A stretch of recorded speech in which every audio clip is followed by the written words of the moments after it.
네, 우리 서비스 뭐가 문제일까? 미리 알아두면 좋았을 터널을 개선하는 6가지 방법이라는 제목으로 오늘 발표를 하게 된 데이터 분석가 김민주입니다. 반갑습니다. 네, 먼저 이 답답함과 후회가 폴폴 묻어나는 발표 제목에 대해서 설명을 좀 드리자면요. 저는 대학을 졸업하고 창업을 했었고요. 3년 정도 일하다가 제 무기를 갖고 싶다는 생각을 하고 당시 핫하게 떠오르던 데이터 분석가로 전향을 했습니다. 데이터 분석가로 일하다가 작년 말에 퇴사를 하고 다시 데이터리안이라는 회사를 창업해서 지금은 데이터 분석가 4명이서 회사를 꾸려나가고 있어요. 우리 서비스 뭐가 문제일까? 이 질문은 처음 창업을 했던 그때도 다시 창업을 한 지금도 수없이 묻게 되는 질문입니다. 오늘 발표는 이런 순서로 진행하려고 하는데요.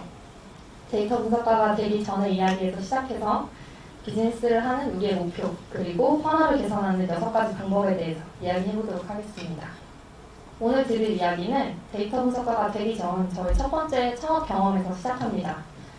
당시 주된 비즈니스 모델은 쉐어하우스를 만들고 운영하는 일이었어요. 쉐어하우스 사업을 시작했을 때가 2016년이었는데요. 당시에는 쉐어하우스라는 게 어느 정도 알려져 있기는 했지만 아직 모르는 사람들도 있었고 저희가 사업을 하던 그 지역에는 경쟁업체할 게 없었어요. 그래서 그 첫 번째 하우스를 오픈했을 때 입주 경쟁률이 10대 1이었습니다. 부동산이라는 상품의 특성상 공급은 정해져 있는데 수요가 넘쳐나는 상황이었어요. 그래서 수요가 많이 있네. 그러면 공급을 늘리면 되겠다 하고 신나게 하우스 수를 늘렸습니다. 그래서 2년 만에 11호점까지 늘어나게 됐어요. 여기까지 말씀드리면 와, 잘 됐나 보다 생각하실 수 있겠지만 실제는 조금 달랐습니다. 저희가 하우스를 늘려가는 2년 동안 10대 1로 시작했던 입주 경쟁률은 점점 줄어들어가지고 5대1, 2대1, 1대1이 되다가 이제 결국 방이 비는 시점까지 왔습니다. 이때 어떻게 해야 할지를 모르겠더라고요. 시간이 지나면서 주변에 다른 쉐어하우스들도 조금씩 생겨났고 쉐어하우스에 살아본 사람들이 많아지면서 단점도 좀 잘 알게 됐을 거고요. 그리고 주변에 신축 원룸도 많이 생겨났어요. 그런 이유가 아닐까 하고 추측을 할 수 있었지만 정말인지 얼마나 영향을 받은 건지 알 수도 없었습니다. 그리고 외부적인 요인 말고 내부적으로도 문제가 있을 수 있었을 텐데 이것 역시도 알기 어려웠고요. 그래서 구체적으로 어떻게 현상을 파악해야 하는지 모르니까 개선 방안을 내놓는 것도 어려웠습니다.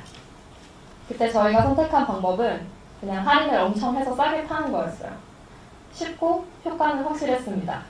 하지만 당연히 이익이 크게 줄었고요. 사업의 수익률과 직결되는 문제였기 때문에 장기적인 해결책이 되기는 어려웠습니다. 그로부터 몇 년이 흐르고 저는 데이터 분석가가 되었어요. 데이터 분석가가 되고 퍼널 분석을 배운 후에 이 일을 떠올려 보니까 이제 좀 다르게 해결할 수 있을 것 같더라고요. 그럼 본격적인 오늘의 주제로 들어가 보겠습니다. 비즈니스를 하는 우리의 목표는 뭘까요? 사용자를 목표 지점에 도달하게 하는 것입니다. 여기서 목표 지점이란 서비스에 따라서 달라질 것 같은데요. 유튜브라면 동영상 시청이 목표 지점일 거예요. 구체적으로는 더 오래, 더 많이 동영상을 시청하게 하는 거겠죠. 쿠팡이라면 구매일 거예요. 이왕이면 이윤이 많이 남는 상품을 더 자주 구매하게 하는 거예요. 제가 했던 쉐어하우스 사업에서는 입주 계약을 하는 게 목표 지점이었는데요. 다른 서비스와 다른 점은 무한정 팔 수 있는 상품이 아니기 때문에 필요한 시기에 재고 없이 모두 소진하는 게 중요했습니다. 더 많은 사용자가 목표 지점에 도달하게 하기 위해서 터널 분석을 적용해 볼 수 있어요. 터널 분석은 사용자가 우리가 설계한 유저 경험 루트를 따라서 잘 도착하고 있는지 확인하기 위해서 최초 유입부터 최종 목적지까지 단계를 나눠서 살펴보는 분석 기법입니다. 얼마나 많은 사람들이 최종 단계인 입주 계약 단계까지 도착하는지 또 어디에서 많이 이탈하는지 확인해 볼 수 있어요. 각 단계를 통과할 때마다 유저 수가 줄어들게 되는데요. 그림으로 그려보면 이 왼쪽 그림처럼 점점 좁아지는 형태의 깔때기 모양이라서 이제 깔때기를 영어로 퍼널이라고 한다고 하더라고요. 그래서 퍼널 어널리시스, 퍼널 분석이라고 말합니다. 이 각각의 단계를 넘어가는 것을 전환이라고 부르고 그 비율은 전환율이 됩니다. 왼쪽에는 쉐어하우스 입주 계약까지의 터널을 그려본 건데요. 여기서 투어라는 말이 생소하실 분들이 계실 것 같아서 설명을 드리면 집을 계약하기 전에 보러 가잖아요. 그거를 이제 투어라고 얘기한다고 이해해 주시면 될 것 같아요. 사용자를 목표 지점에 더 많이 도달하게 하기 위해서 가장 먼저 해야 할 일은 뭘까요? 일단 현상 분석이 필요합니다. 예를 들어 현상을 우리가 깔았더니 웹사이트 접속자 100명이 있었고 그 중에 입주 계약까지 도달하는 사람이 1명이라고 해볼게요. 1%의 사용자만이 목표 지점에 도달하고 있습니다. 그러면 나머지 99%는 어디로 가는 걸까요? 나머지 99%에게 무슨 일이 일어나는지 알기 위해서 단계를 나누어 볼 차례입니다. 아까는 웹사이트 접속 100명, 입주 계약 1명 이렇게 처음과 끝만 봤었는데요. 그 사이에 어떤 단계를 통과하는지 쪼개봤어요. 웹사이트 접속은 100명인데 입주 신청으로 넘어오는 사람이 5명, 5%죠. 그리고 입주 신청에서 수어 일정 잡기는 80%, 그리고 일정을 잡은 사람 중에 수어에 온 사람은 75%, 수어를 한 사람 중에 계약하는 사람은 33%입니다. 이런 식으로 단계를 나눠보면 어디가 전환율이 낮은 구간인지 한눈에 볼 수 있고요. 이렇게 문제가 되는 구간이 어딘지 확인해보고 터널의 어느 부분을 개선해야 할지 아이디어를 얻을 수 있습니다. 그럼 여기서 가장 문제가 되는 구간은 어디일까요? 이때 주의해서 살펴봐야 하는 점이 있는데요. 각 단계마다 전환율을 단순 비교하기는 어렵다는 점이에요. 각 단계의 특성에 따라서 전환율도 영향을 받을 수밖에 없습니다. 이 맨 처음에 웹사이트 접속에서 입주 신청까지가 5%예요. 눈에 띄게 낮은 수치죠. 근데 이게 크게 나쁜 지표라고 할 수 있을까요? 웹사이트 접속은 그냥 누구나 해볼 수 있습니다. 그냥 궁금해서 들어와 본 사람일 수도 있고요. 지금 이사할 건 아닌데 들어봤다가 나중에 신청해야지 하고 그냥 나간 사람도 있을 수 있습니다. 이번에는 투어에서 입주 계약 단계를 볼게요. 이 구간의 전환율은 33%인데요. 투어를 하기 위해서는 신청자에게 연락해서 약속을 잡고 기존 입주민에게도 미리 양해를 구하고 직접 만나서 안내도 해주고 궁금한 점에 대해서 이것저것 설명도 해주고 이렇게 리소스가 많이 들어가는 일이에요. 그리고 애초에 아무나 2단계까지 와보지 않습니다. 궁금해서 와볼 수도 있겠지만 궁금해서 웹사이트 한번 들어가 보는 거랑 궁금해서 직접 약속을 잡고 찾아오는 거랑은 허들이 다르니까요. 그래서 충분히 구매 의사가 있는 사용자들에게 이만큼의 리소스를 드렸는데도 3분의 2가 빠져나가는 게 어쩌면 더 큰 문제 상황일 수 있습니다. 그래서 우리가 이 투어에서 입주 계약 단계의 전환율을 개선하기로 했다고 해볼게요. 이때 목표를 어떻게 잡아야 할까요? 이 전환율을 100%까지 올릴 수 있을까요? 아니요, 절대 안 될 거예요. 이게 계약해야지 하고 온 사람이라도 마지막 순간에 마음이 바뀔 수도 있고요. 직접 봤더니 뭔가 마음에 들지 않을 수도 있고요. 갑자기 그 지역에 살 이유가 없어져서 계약을 하지 않을 수도 있습니다. 다른 단계들도 마찬가지로 더 이상 개선할 수 없는 전환율이 있을 수 있어요. 앞에서 봤던 이 맨 첫 번째 웹사이트 접속에서 입주 신청 전환율은 20%도 무리일 수 있습니다. 쉽게 자주 구매가 일어날 수 있는 종류의 상품은 아니니까요. 그래서 목표치를 정할 때도 현실에서 달성 가능한 수치인지 잘 판단해보는 게 중요합니다. 이런 얘기들을 참고로 해주시고요. 그러면 이제 터널을 개선해볼 차례입니다. 터널을 개선하는 데는 다양한 방법이 있을 수 있습니다. 오늘은 그 중에 몇 가지를 이야기해볼게요. 첫 번째는 스타트 지점에 있는 사람 수 늘리기입니다. 전환율이 같다고 가정할 때 스타트 지점에 들어오는 사람 수를 늘리면 마지막 단계의 입주 계약까지 도착하는 사람 수도 따라서 늘어납니다. 웹사이트 접속자 수를 10배로 늘리면 입주 계약자도 10배인 10명이 되겠죠. 어찌 보면 가장 쉬운 방법이에요. 유료 광고 예산을 늘리거나 자극적인 문구나 이미지로 클릭을 유도해서 많이 들어보게 할 수 있겠죠. 들어왔다가 나가는 사람도 그만큼 많아지지만 일단 들어오는 사람을 10배, 100배 늘려버리면 그 다음 단계로 가는 사람들도 분명히 늘어날 테니까요. 두 번째는 전환율 높이기입니다. 앞의 방법으로 웹사이트 접속자 수를 늘리면 목표 지점까지 도착하는 사람도 늘겠지만 그만큼 나가는 사람도 많다고 했어요. 나가는 사람이 많아지면 그건 나름대로 문제가 될 수 있습니다. 사람들이 많이 들어오게 하는데 급급해서 너무 자극적인 광고를 하게 되면 브랜드 이미지만 나빠질 수도 있고요. 어렵게 데리고 온 사람들인데 그 사람들이 우리 서비스를 보고 뭔가 실망해서 나갔다는 뜻이 되니까 장기적으로 좋은 시그널이라고 하기는 어렵습니다. 그래서 전환율을 높이는 작업이 스타트 지점의 사람을 늘리는 것보다 우선돼야 하는 일이 됩니다. 입주 계약까지 기존 전환율이 1%였기 때문에 웹사이트 방문자 100명일 때 입주 계약까지 전환되는 건 1명이었는데요. 우리가 전환율을 획기적으로 끌어올려서 10%가 됐다고 해볼게요. 그러면 유입을 전혀 늘리지 않고도 입주 계약자를 10명으로 늘릴 수 있습니다. 그럼 이때 유입을 늘리면 어떻게 될까요? 1000명이 들어오면 100명이 전환되겠죠. 그래서 전환율을 먼저 올려놓으면 같은 광고 예산으로 더 큰 성과를 가져올 수 있습니다. 이 전환율은 어떻게 높일 수 있을까요? 우선 웹사이트 접속에서 입주 신청까지 가는 단계를 보겠습니다. 입주 신청하기 버튼이 만약에 눈에 잘 띄지 않아서 누르기 어려웠다 라고 하면 더 잘 보이는 곳으로 위치를 옮긴다든지 눈에 더 띄는 색상으로 변경한다든지 이렇게 웹사이트 디자인을 수정하는 것으로도 전환율을 올릴 수 있을 거고요. 신청할 때 입력해야 하는 항목이 너무 많았다면 중간에 이탈하는 사람들도 생길 수 있었겠죠. 그렇다면 신청할 때 입력하는 항목 수를 줄여서 허들을 낮춰줄 수도 있습니다. 다음으로 입주 신청에서 투어 일정 잡기 단계의 전환율을 개선하려면 어떻게 할 수 있을까요? 직접 방문하는 경우에 시간과 공간의 제약이 따르기 때문에 허들이 높은 액션이라고 할 수 있어요. 예를 들자면 비대면 투어를 진행해서 시간과 공간의 제약을 갖지 않고 진행을 해볼 수 있을 것 같은데요.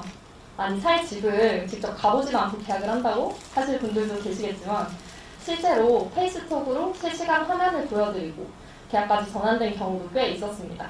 아무래도 몇 년, 몇십 년 거주 목적이 아니고 단기로 거주할 사람들이 대부분의 타겟이었다는 점도 비대면 투어가 가능했던 이유 중 하나였을 것 같아요. 다른 서비스에서는 전환율을 어떻게 높이는지 몇 가지 사례를 가지고 와봤는데요. 회원가입을 예로 들어보겠습니다. 기존의 회원가입 절차는 왼쪽에서 보이는 것처럼 여러 가지 약관에 동의를 하고 본인 인증을 거쳐서 정보를 입력하게 됩니다. 보기만 해도 뒤로 가기를 누르고 싶어지죠. 반면에 요즘 많은 서비스들에서 사용하는 소셜 로그인을 이용한 회원가입은 어떨까요? 버튼 한 번만 누르면 알아서 회원가입이 됩니다. 이렇게 같은 회원가입 단계이지만 절차를 간단하게 만들어서 전환율을 높일 수 있습니다. 두 번째 사례인데요. 이 화면은 데이터리안에서 이용하고 있는 온라인 강의 플랫폼 인프런에서 강의를 만들 때 나오는 화면입니다.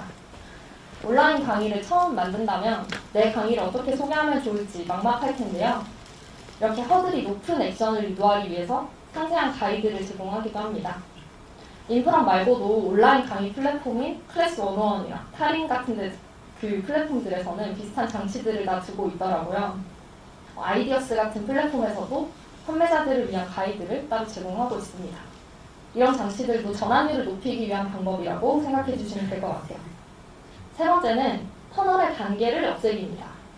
아까 보셨던 터널 모양을 떠올려 보시면 아무리 전환율을 높여도 단계를 하나 지날 때마다 사람들이 이탈할 수밖에 없는데요. 현실 세계에서는 여러 가지 상상도 할 수 없는 이유로 이탈이 일어납니다. 그래서 단계를 없애는 게 무엇보다 중요한 작업이에요. 그러면 쉐어하우스 터널에서 없앨 수 있는 단계가 있는지 한번 보겠습니다. 입주 신청과 투어 일정 잡기. 이 두 개 단계 사이에서 이탈할 일이 뭐가 있겠냐 싶겠지만 사실 있습니다. 일단 신청을 받은 후에 신청자에게 연락해서 가능한 일정을 잡게 되는데요. 이것도 하루 이틀이 걸리게 돼요. 주말이나 휴일이 끼면 그것보다 더 걸릴 때도 있고요. 그래서 막상 연락해보면 저 이미 다른 방 구했어요 이럴 때도 있고요. 여러 가지 이유로 조금씩 빠져나갑니다. 한 명 한 명이 아쉬운 상황인데 진짜 뼈가 아프죠. 이렇게 신청이 들어온 뒤에 일일이 확인한 후 투어 일정을 잡고 있었는데요. 신청을 하는 동시에 네이버 예약 같은 서비스를 활용해서 투어 일정 예약까지 바로 하게 하면 어떨까요? 그러면 입주 신청 단계에 투어 일정 잡기를 포함시켜서 단계를 하나 줄일 수 있습니다. 터널의 단계를 없앤 다른 사례도 한번 가지고 와봤어요. 여러분 온라인에서 쇼핑할 때 가장 귀찮은 게 뭔가요? 회원가입도 있겠지만 아무래도 결제할 때일 것 같아요. 특히 결제는 매출과 직결되다 보니까 기업 입장에서는 결제 단계에서 사용자가 이탈하는 게 진짜 아쉬울 텐데 이 결제 중에 가장 간단한 카드 결제도 쇼핑몰에서 결제하기를 누르고 나서 피지사로 넘어가서 카드를 선택하고 카드사 앱으로 다시 넘어가서 비밀번호 누르고 결제를 하게 되죠. 카드사 앱이 아니라면 카드 번호를 직접 입력해야 할 때도 있고요. 이 단계가 워낙 복잡하다 보니까 그 사이에 오류가 나서 결제가 안 될 때도 있습니다. 결제하다가 오류 몇 번 나면은 열 뻗쳐가지고 그냥 안 사고 말지 한 적 한 번쯤 있지 않으신가요? 이제 최근에는 간편 결제가 많이 생겨나서 결제가 엄청나게 간편해졌습니다. 폐지사를 거치지 않고 미리 등록해둔 카드로 결제가 돼서 쿠팡 같은 경우는 슬라이드만 밀면 결제가 돼요. 그래서 너무 간단해서 결제를 했나 싶을 때도 있더라고요. 여기 익숙해지니까 이제 다른 쇼핑몰에서 결제하는 게 엄청 큰 허들로 느껴지고요. 이런 것도 퍼널의 단계를 없앤 사례라고 보실 수 있을 것 같아요. 네 번째는 퍼널의 순서를 바꾸기입니다. 약속을 잡고 투어를 하러 직접 오는 것 자체가 번거롭고 시간이 많이 걸리는 일인데요. 게다가 막상 와봤더니 생각한 것과 달라서 계약을 하지 않고 이탈한다면 운영하는 입장에서도 이미 들인 리소스가 많기 때문에 서로 시간 낭비하게 됩니다. 직접 방문하지 않고도 웹사이트에서 온라인 투어를 할 수 있도록 해서 퍼널의 순서를 바꿔보면 어떨까요? 미리 온라인 투어를 해보고 어떤 느낌인지 확인해본 후에 신청을 하게 된다면 입주 신청 이후의 전환율도 올라갈 것으로 기대해볼 수 있을 것 같습니다. 최근 부동산 시장에서는 이런 가상현실이나 증강현실 기술로 온라인 투어가 가능해지고 있는데요. 특히 아파트를 중심으로 한 부동산 매매 시장에서는 이런 장치가 더 유효한 것 같더라고요. 아파트는 구조가 다 정해져 있고 특히 아파트 매매의 경우 거주보다는 자산의 성격이 더 크기 때문에 그런 것 같아요. 이 슬라이드에 넣어둔 캡처 화면은 직방에서 구현한 3D 단지 투어 기능입니다. 아파트와 동호수를 선택하면 해당 매물에서 해가 뜨고 지는 것까지 시뮬레이션 해볼 수 있게 되어 있어요. 예전 같으면 약속을 잡아서 그 집에 가야만 알 수 있었던 정보를 이제 앱만 켜면 알 수 있습니다. 더 많은 정보를 미리 알 수 있기 때문에 투어 이후 계약 전환율도 더 올라갈 것 같아요. 쇼핑몰에서 하는 무료 반품 서비스도 퍼널의 순서를 바꾼 사례라고 할 수 있는데요. 원래는 구매를 결정하고 물건을 받아보는데 결제 단계를 앞으로 끌어와서 물건을 받아본 후에 구매를 결정할 수 있게 해준 거죠. 다섯 번째, 퍼널의 단계를 추가하기입니다. 오잉, 앞에서 퍼널의 단계를 없애라고 하더니 다시 추가한다고 싶으셨다면 발표를 집중해서 잘 들어주고 계신 것 같은데요. 퍼널의 단계를 추가한다는 게 일반적인 얘기는 아닙니다. 단계를 줄이는 게 먼저고 퍼널 단계를 늘리는 건 좀 더 신중하게 진행해야 하는 작업이라고 이해해 주시면 좋을 것 같아요. 목표 지점에 도달하기 전에 특정 기능을 경험해본 유저들의 전환율이 더 좋다고 한다면 퍼널에 해당 기능을 추가해서 전체 유저의 전환율을 높여볼 수 있을 것 같습니다. 쉐어하우스의 사례로 다시 가보면요. 주거라는 특성상 충동 구매가 일어나기 쉽지 않고 여러 가지 요소를 고려해야 합니다. 거기다가 쉐어하우스가 어떤 주거 형태인지 잘 모른다면 결정하기가 더욱 어려워질 수 있겠죠. 어떤 지점에 어떤 룸타입을 선택해야 할지 망설일 수도 있고 쉐어하우스에서 생활해 본 적이 없다면 어떤 모습인지 궁금할 수도 있을 거예요. 이런 경우에 신청 전 걱정되는 부분을 미리 해소할 수 있도록 상담 신청하기 버튼을 입주 신청하기 버튼보다 잘 보이는 곳에 둬서 상담을 먼저 유도해 볼 수도 있습니다. 마지막 여섯 번째, 코호트로 나누어 보기입니다. 코호트 분석은 동질 집단으로 사용자를 나눠서 보는 분석 방법인데요. 기본적으로는 가입 시기, 첫 구매 시기별로 사용자를 구분합니다. 그 외에도 고객 등급, 국가, 유입 채널별, 특정 기능의 사용 여부 등 다양한 방식으로 나눠볼 수 있습니다. 지금까지는 전체 사용자를 하나의 집단이라고 생각하고 그들이 모두 하나의 퍼널을 통과한다고 생각했는데요. 사실은 여러 개의 사용자 집단이 있고 각각의 집단이 다른 퍼널을 통과하고 있을 수 있습니다. 각각의 집단이 통과하는 퍼널은 길이도 다르고 각각 허들도 다를 거고요. 그래서 각각의 퍼널을 분석해보고 액션 아이템을 따로 찾아볼 수도 있습니다. 그리고 특정 사용자 집단의 전환율이 특히 좋았다면 그런 특성을 가진 사용자들을 더 많이 우리 서비스로 데려오도록 마케팅 전략을 세워볼 수도 있을 거예요. 제가 운영했던 쉐어하우스 신청자들은 유입 채널별로 나눠봤을 때 퍼널의 차이가 있었는데요. 지금까지 저희가 이야기한 입주 신청 퍼널은 일반적인 경우였습니다. 해외 유학생의 경우는 조금 달라집니다. 유학생들의 경우 입국 전에 계약하기를 원하는 경우가 대부분이었어요. 그래서 투어를 하지 않고 바로 계약하는 경우가 많았습니다. 이렇게 특정 단계를 건너뛰는 경우도 있고요. 기존에 살고 있는 친구를 통해서 매니저에게 직접 신청하는 경우도 있었습니다. 웹사이트 접속 없이 직접 매니저에게 연락을 하고 바로 투어 일정을 잡게 되는데요. 이렇게 별도의 루트를 타는 경우도 있습니다. 만약에 유학생들의 전환율이 좋았다면 근처에 있는 유학생 에이전시와 제휴를 맺는다든지 에이전시 측에 커미션을 주고 더 많은 신청자를 모집한다든지 해볼 수도 있었겠고요. 또 기존 고객의 추천으로 들어온 사람들의 전환율이 좋았다면 기존 고객을 대상으로 친구 추천 이벤트를 해본다든지 친구에게 추천하기 쉽게 전용 링크를 제공해준다든지 하는 액션도 해볼 수 있을 것 같아요. 실제로는 전환율뿐만 아니라 입주 후에 입주민 관리에 얼마나 많은 리소스가 드는지도 중요했습니다. 그래서 전환율만 좋다고 해서 바로 어디에 이제 몰빵하진 않았을 것 같아요. 쉐어하우스에 같이 사는 사람들과 잘 지내는지, 이후에 재계약은 잘 하는지 등등 여러 가지 추가 지표를 보고 해당 코호트의 성과를 판단하고 마케팅 전략을 세울 수 있었을 것 같습니다. 여기까지 퍼널을 구성하고 문제점을 찾고 어떻게 개선해 볼 수 있는지까지 이야기해봤습니다. 퍼널을 개선할 수 있는 방법에 대해서는 오늘 이야기한 방법 외에도 서비스에 따라, 상황에 따라 다양한 방법이 있을 수 있을 것 같아요. 데이터 분석의 목적은 결국은 우리 서비스를 개선하기 위한 액션 아이템을 찾고 실제로 개선하는 것일 텐데요. 주변 데이터 분석가 분들이랑 얘기를 해보면 일하면서 가장 힘 빠지는 일이 분석을 실컷 했는데 이게 액션으로 이어지지 않는다. 실제 성과로 이어지지 않을 때가 많다 하는 이야기예요. 사실 이거는 회사가 얼마나 데이터 드리븐한 조직이냐, 또 데이터 분석가 개인이 얼마나 힘을 가진 위치에 있느냐 하는 것과도 무관하지 않다고 생각하지만 퍼널 분석이 그런 면에서 여러분의 아쉬운 점을 긁어줄 수 있는 작은 효자손이 될 수 있지 않을까 생각합니다. 오늘 함께 살펴본 것처럼 퍼널을 뜯어보면 어떤 부분에서 개선이 필요한지, 어떻게 개선해 볼 수 있을지 액션 아이템이 쏟아져 나오는 분석이기 때문이에요. 그렇게 나온 액션 아이템들을 실제로 적용해보고 또 개선되는지 확인해보고 이런 과정을 반복하면서 더 좋은 서비스를 만들어갈 수 있을 것 같습니다. 마지막으로 처음 보여드렸던 퍼널을 다시 가지고 왔어요. 여러분 이 퍼널을 개선한다면 어떻게 할 수 있으시겠어요? 제가 오늘 말씀드린 것보다 더 좋은 아이디어가 분명히 있을 것 같은데요. 한번 생각해 보시고요. 실무를 하시는 분들은 자신의 서비스에, 그리고 공부하시는 분들은 관심 있는 다른 서비스에 적용해서 한번 생각해 보시면 좋을 것 같습니다.